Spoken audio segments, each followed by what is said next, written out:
Hey everybody, I'm Maddie from the Northern Rockies Museum, and today on the Learning Railway, we're learning about foraging. Hey everybody, and welcome to this week's edition of the Learning Railway as part of the TD Summer Reading Program with the Hinton Municipal Library. And today we are going to be learning about foraging, and we're going to be making a selection of very tasty tea. So what does it mean to forage? Because this is a foraging class today. Well, foraging means that you are going out into nature and you are looking for food or provisions. So provisions means things like medicine or tools or things to build houses or other items. So today we are foraging for items to make tea, and those are coming from the leaves and berries and flowers of different plants that grow around our area. So to start for this week, you're going to need your package that you picked up at the museum. We were really lucky that the BEST program donated some travel mugs to us, and we're going to be using that for a lot of our parts to this week's program. So I need you guys to open up your box and pull out your mug. Looks just like this. And I need you to open up the top of it, and you'll find that there's a couple of items inside. So you should find my Foraging Guidebook. You'll also find a sheet from BEST to help you do some self-care at home. And making tea and looking after your body is so important for self-care, which is what we're working on today. And lastly, you're gonna find a instruction manual for your cup. So make sure that you wash out your cup before you use it today. So we're gonna pull out our Foraging Guidebook, and this has all the information we need in order to proper forage for a variety of different plants in our local area, and there's recipes to make tea. So if you turn to the very first page, it says Foraging Rules, and at the top there is a tape measure, and that's in centimeters, and that will help you measure plants so that you know you're picking the right plant, which is really important. A lot of plants vary in sizes, but they look quite similar, so it's important that we measure them first. In addition to here, we have our foraging rules, and I am going to read them out and explain them to you guys because they're very important before we go and do some foraging. There are a lot of foods that we can forage around our local area that may cause an upset stomach or other minor issues like that. So it's important that you don't overindulge in wild plants, and it's also important that you know for sure that what you're picking is okay to eat, because there are some more poisonous plants out there than just giving you an upset stomach. Not to worry though, the plants that we're going to be foraging today are pretty easy to identify with some help from mom and dad, of course. There are so many different animals and creatures that rely on the forest to grow and survive, and so we're only allowed to take what we need to make the teas. Don't take a whole bunch of plants, because that's going to disrupt Mother Nature. We don't have to worry about that with this foraging class, but if you start to forage more and learn about different plants, make sure that you are picking plants that are readily and widely available, such as fireweed or dandelions.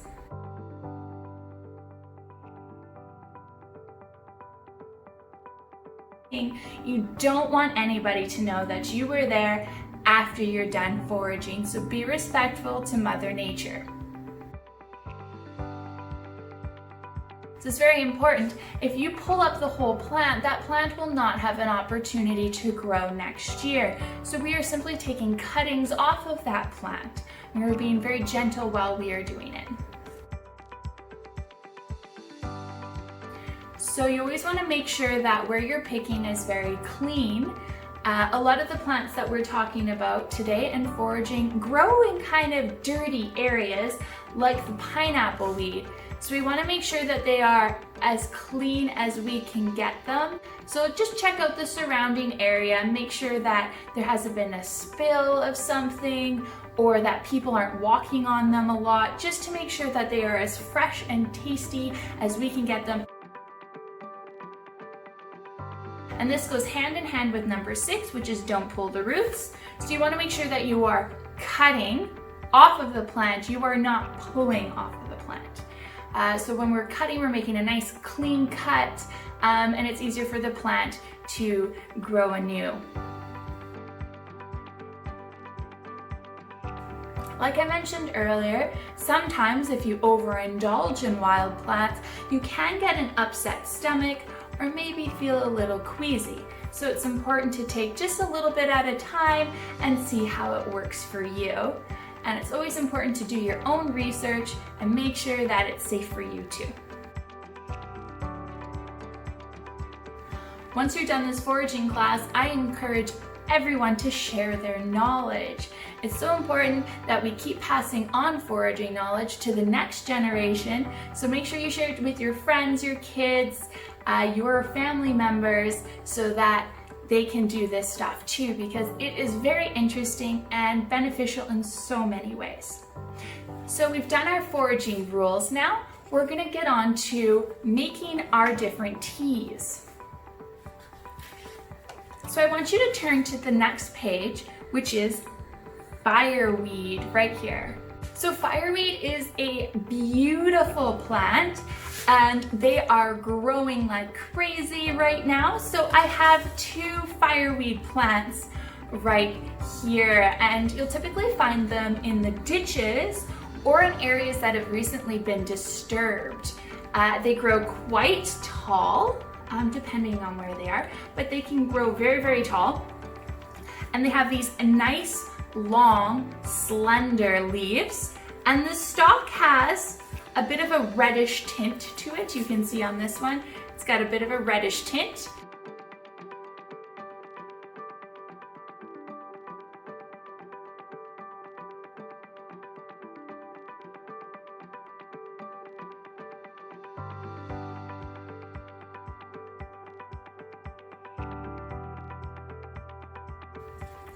So once you've found your fireweed plant, you can then go and wash it all off. Make sure that there aren't any bugs or any disease on your plants. So we can see on a couple of these leaves, on mine, that an insect has got in here and started to do a bit of chewing. So we're not going to use those leaves when we are making our tea. We want only the very best. So I am going to pull off the very best leaves that I can find off of this fireweed plant here. So I have some leaves ready here. I've pulled them all off and they look pretty good. I'm also going to pull off some of the flowers too. So now I have a pile of fireweed flowers and I have a pile of leaves here. And if you are interested, the fireweed has lots of different recipes that you can try out, including fireweed jelly, which uses the flowers, and it's quite lovely on toast. So I'm just going to put my flowers off to the side. And we're actually going to be making an oxidized fireweed tea. This is the most complicated recipe that we're going to be doing today, but it's quite lovely. It has a sweet black tea sort of taste to it once it's all finished. So we're gonna take our fireweed leaves after they've all been washed, of course, and we are gonna roll them up into our hand. So we want them to turn into a little bowl or a little ball like this. You might want to roll them a couple of times. We wanna make sure that this leaf is pretty mushed up. We're breaking up a bunch of enzymes in this leaf and it's gonna make it taste a lot better. So we're gonna do that with our pile of leaves. Once I have all of my leaves all rolled up, I'm gonna put them in a container.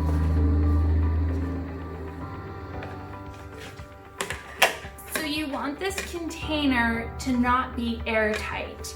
So you could use a bowl with a plate on top. That works pretty good. I'm just gonna use this plastic container, and I am going to put the lid the wrong way, so it's not totally airtight. So I'm gonna put these leaves in here, and I'm gonna put this on top, and I'm gonna let this sit for a couple of days. And I wanna make sure that I turn my leaves with a spoon or with your fingers every day to make sure that they don't get moldy.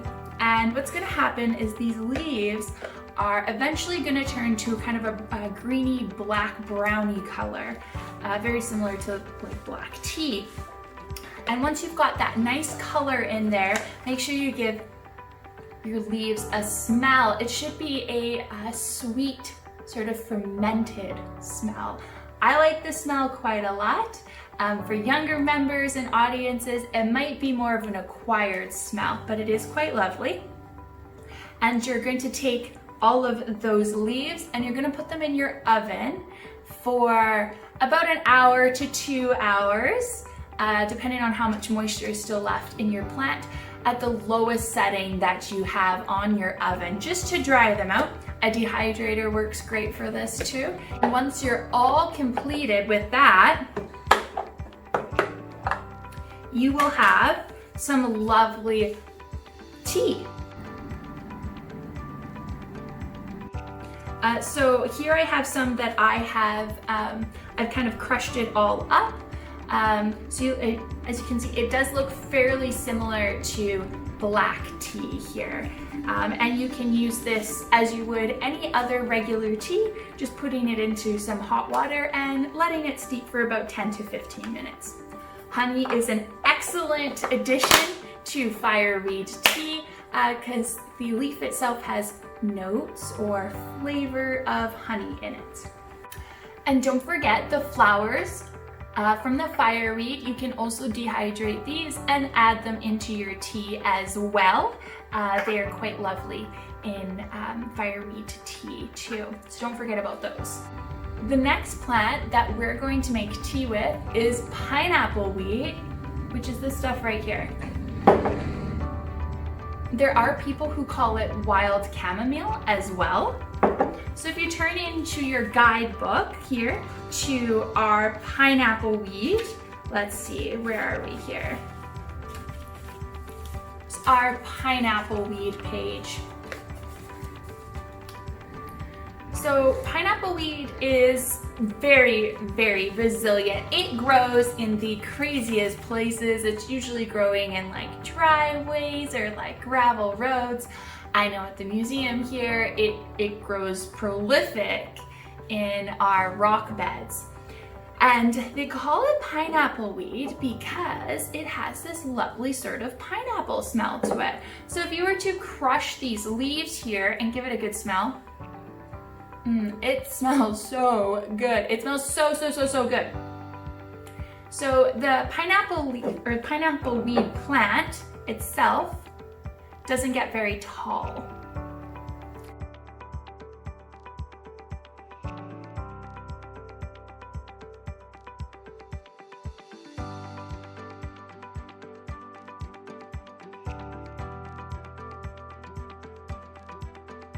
And the leaves, they kind of remind me of a parsley leaf, something similar to that. So they are kind of spiky almost. And the flower is in this yellow-green cone shape. So this is very important. You want to make sure that it is in a cone shape. So make sure that you are sure that this is a pineapple weed. Smell the leaves. Should smell sweet, and you should have a cone-shaped flower on the top, which is yellow-green in color. So we want to make sure that we have washed our plants, and to make our tea, we are going to use mostly the flowers of the plant and then pull a couple of leaves off as well. So I am going to start taking off these flowers here. And to make a cup of tea, we only need about 2 tablespoons of these flowers. So it's not that many actually. You can almost get enough from just one plant. That's all we'll need to make our tea. I just got a kettle full of hot water and I am going to add my pineapple weeds into a container here. You could also, put them in a loose leaf tea bag as well, like this. And I'm going to add about a cup of water to this. This is a pretty big container, but it's okay.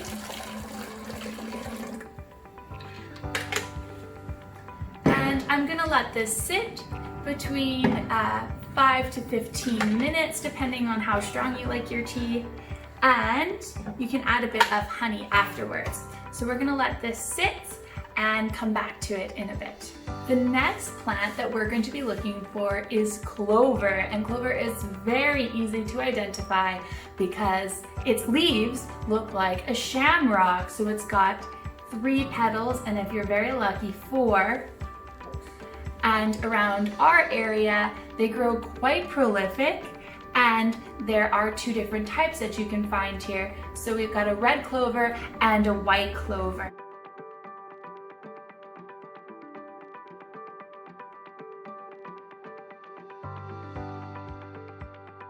So that's what I have right here. They're a bit wet because I washed them earlier. So you can see here that I've got a white clover and I've got this red clover here. So in your guidebook, you'll see that I've only put white clover in here. But red clover, almost identical, except it is a bit taller. So the white clover typically has a white flower that sometimes is a little bit cream colored and may have a bit of pink on it. As you can see on this one here, it has a little bit of pink. And they grow low to the ground and they spread out while they're growing. So for our next tea recipe, we're gonna make sure that we are picking only the best clover flowers. You want to make sure that your clover flowers haven't started to turn brown. So I have a couple examples here. So this clover flower has a bit of brown on it, so we won't be using that. This is a great clover flower here, so that's going to go into the use pile. So I'm just going to pick through my clovers here, making sure I've got nothing but the best. So once we've got all of our clovers picked, you want to make sure you don't have any leaves on there, so just kind of take those leaves off. And just do like a one last bug check. If you wash them well, there shouldn't be any bugs, but you just want to make sure. So this tea recipe is actually an iced tea recipe. It does take a little longer to steep, but I promise you it's so going to be worth it. Clover is very sweet and quite lovely. So we're going to take all of our clover. You should have about a cup. I have a little bit less than a cup, that's okay. And we're going to put that clover into a bottle or a container. You could put them into a loose leaf tea bag again, and we're gonna pour hot water onto our clover.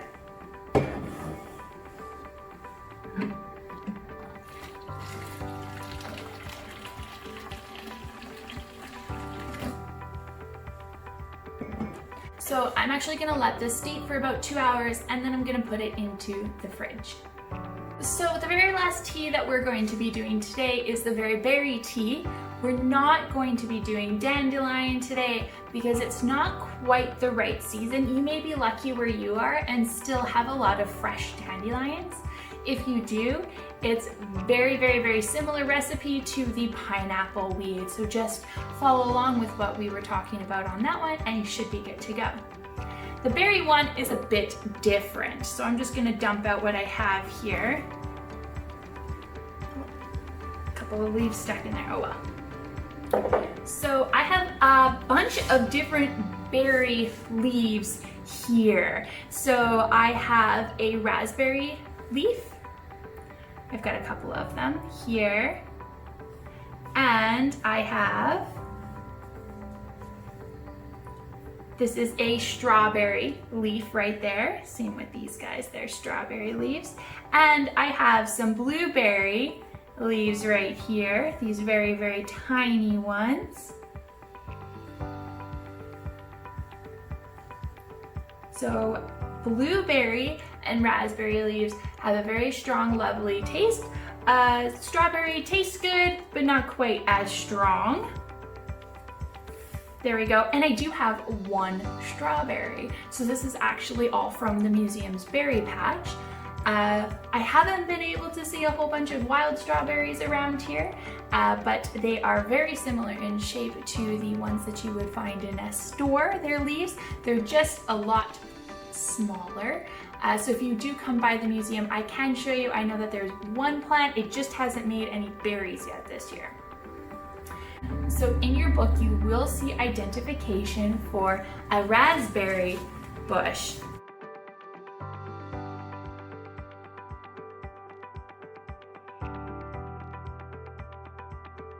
So just turn to your raspberry bush. Right here. So raspberry leaves have serrated edges, so they're kind of pokey. You can see along the edge on this one, it is pokey. On their stems, they have these red thorns that aren't really hard, like let's say a rose, but they are soft. They still suck if you get your finger stuck on them, so don't do that, but it helps you identify the plant a bit better. And raspberry bushes vary in size, so you can have one that is just kind of low like this, but you can have one that's taller than me. And their berries are little red clusters of round circles together, and it's nice and bright red, and when you pull them off, it pulls off from the core and leaves sort of a whitish middle part still on the plant. So we're gonna make our very berry tea. So I have pulled off these different leaves because I wanted a bunch of different flavors in my tea, but if you can only find one of these, that works too. So I've got all my leaves and I've washed them. So this one's really easy. I'm just gonna put all of my leaves into this container.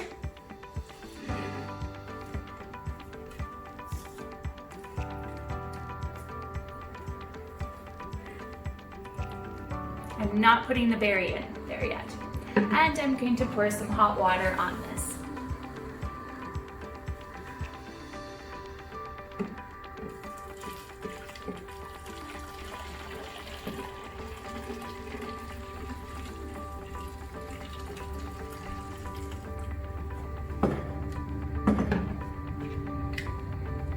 I'll let this tea steep for about 15 minutes, which is one of the shortest times out of all the teas.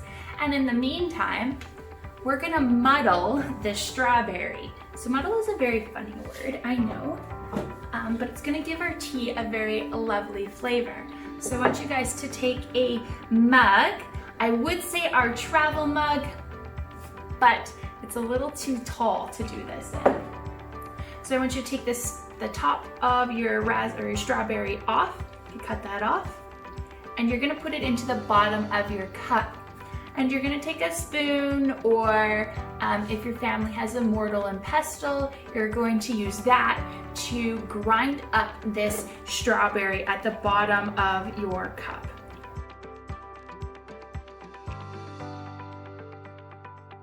So you want it all goopy down there.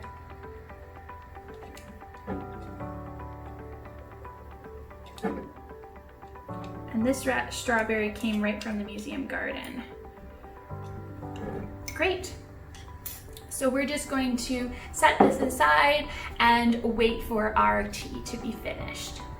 So here we have the pineapple weed tea, we've got the clover tea, and we've got the very berry tea. And you can see the clover tea is really starting to change color here. Pineapple, little bit. And I just finished doing the very berry, so we'll see how it comes out. So the pineapple weed tea has been steeping for about 15 minutes, so it's ready to go. So I cheated a little bit. I got these containers, you can just get them at any big box store. And I actually just used a loose leaf tea bag on there.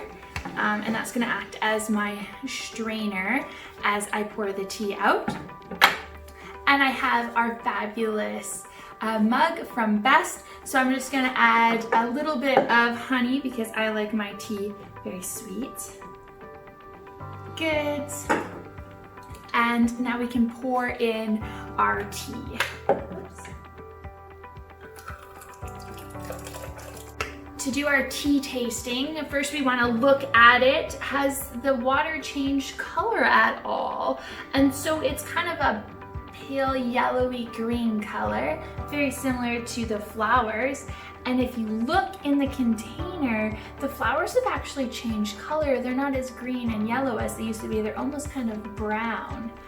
So that color is all seeped into our tea. And now give it a smell. And it smells just like the leaves do. It smells very nice. Now give it a taste.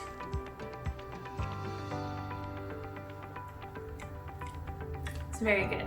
It's very good, especially with some honey in there. And it tastes very similar to how it smells, which is quite nice. So this is our pineapple weed tea. So next up is our very berry tea. So you should have your mug with that strawberry or whatever berry you chose at the bottom. You can add a bit of honey in there if you wish, or maple syrup is great too. And here is our tea all ready to go. And so first, if we check it out here, has the water changed color? And what color is it? So it is a pale green color. It's definitely different in color from the pineapple weed tea that we just had. So we'll see. It kind of looks like a weak green tea. So I'm gonna open it up and pour some in.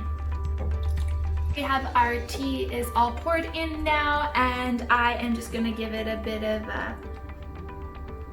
a stir. Mix up all of that berry that's at the bottom. So now, what color is the tea? It should be a different color now. So it's kind of a light pink color in mine. Make sure you give it a smell. So it does smell very berry-y. All right, now give it a taste.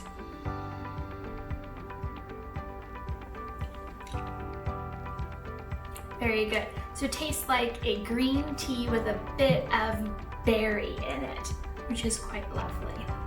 So there is our very berry tea. And the last tea that we're gonna test out today is our iced clover tea. So this has been in the fridge for a couple of hours. Alternatively, you could pour this over ice. That would be very tasty and quick to finish it, to get it to that nice cold state. Perfect for a hot day. So I'm gonna add a bit of honey into my tea again. And I am gonna pour out some of the clover tea. So let's look at the color of this tea. It is by far the darkest color of any of the teas that we've tried today. It's almost like a bright yellow in here. And if we give it a smell, it smells, it's kind of hard to describe. It smells like the flowers do, so there's a bit of a sugary scent to it, and it does kind of smell like leaves too. So we're gonna give it a try. Make sure I swirl up all my honey in there. It'll be good.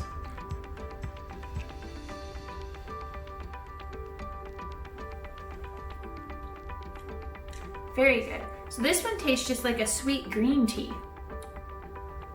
It's very nice. It would be quite refreshing on a hot summer's day. And definitely I think I need a bit more honey, maybe some maple syrup, and a slice of lemon would be great in this tea as well. So those are all very tasty. And it's amazing what kinds of tea you can create with just things that grow in our backyard, truly.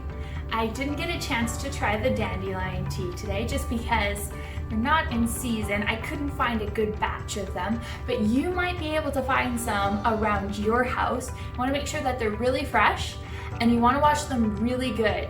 Dandelions have lots of bugs in them typically, so you want to make sure you shake it out really good and wash it multiple times to make sure that you don't have anything crawling in your tea. That wouldn't be very good. And I didn't try the fireweed tea just because it's very similar to how you would make a regular loose leaf tea. I did want to talk more about our foraging guidebook. At the back of this book is a section for just notes. And this is a great place to write down what the tea was like for you. If you really, really liked a tea, you need to write that down here and write down exactly what you did. Did you add honey? Did you add maple syrup? Did you add something else to it? And write down why you liked it. Alternatively, you could say which teas you did not like at all. And there might be some that you hated, just did not taste good. Make sure you write that down so you can remember that next time you go out foraging. This is also a great place to write down your specific patches. So where you found the best clover or the best raspberry, so you can remember for next year. The cup that Best gave us, that you guys now have, works on many levels. So not only is it a cup for our tea, but it's also a good measuring device. So a lot of recipes ask for a handful of something. So you need 2 handfuls of clover, 2 handfuls of fireweed leaves.